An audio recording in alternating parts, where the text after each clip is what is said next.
नमस्कार. माझ्या यूट्यूब चॅनलवर तुम्हा सगळ्यांचे स्वागत.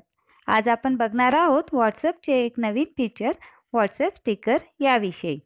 व्हॉट्सअप स्टिकरमुळे आपण स्टिकर्स पाठवू शकतो. त्यासाठी तुमचे व्हॉट्सअप ओपन करा. आता व्हॉट्सअप ओपन केल्यानंतर खाली 3 ऑप्शन दिसत आहेत.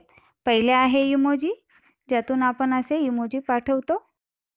दुसरे ऑप्शन आहे झिप आणि तिसरे ऑप्शन आहे ते स्टिकर्सचे. त्यातून तुम्ही असे तुमचे स्टिकर्स पाठवू शकता. जर तुमच्या व्हॉट्सअपला स्टिकर्स हे ऑप्शन नसेल तर तुम्ही आपले व्हॉट्सअप अपडेट करून घ्या. व्हॉट्सअपने तुम्ही तुमचे स्वतःचे पर्सनल स्टिकर्सही पाठवू शकतात. तर ते कसे बनवायचे हे आज आपण बघूयात.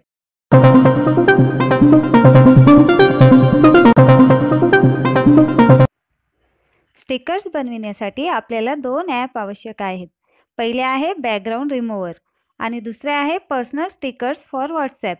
हे दोन्ही ॲप प्ले स्टोअरवरून डाउनलोड करून घ्या. सुरुवातीला बॅकग्राऊंड रिमूव्हर हे ॲप ओपन करा.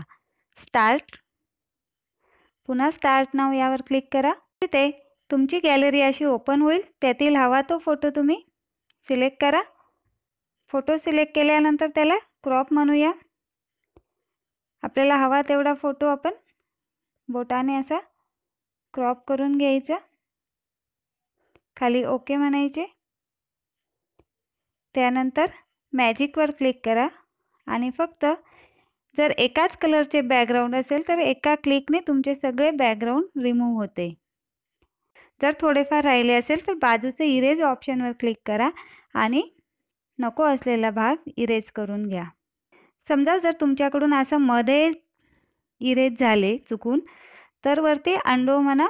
आपोआप पहिल्यासारखी इमेज तुमच्यासमोर दिसेल. आता आपल्या इमेजचं बॅकग्राऊंड रिमूव्ह झाले असेल तर वरती डन म्हणा. पुन्हा डन म्हणूयात आणि सेव्ह म्हणूया. या पद्धतीने 3 इमेजचं तुम्ही बॅकग्राऊंड रिमूव्ह केलेले असावे. पर्सनल स्टिकर्स फॉर व्हॉट्सअप हे ॲप ओपन करा. त्यात तुम्ही बॅकग्राऊंड रिमूव्ह केलेल्या इमेजेस अशा दिसतील. त्याच्यासमोरच्या ॲड ऑप्शनवर क्लिक करा. ॲड म्हटल्यानंतर त्या इमेजेस तुमच्या व्हॉट्सअपला ॲड झालेल्या दिसतील. आज आपण पर्सनल स्टिकर्स कसे बनवायचे हे बघितले. पुढील भागात स्टिकर्स विथ टेक्स्ट कसे बनवायचे हे बघूयात.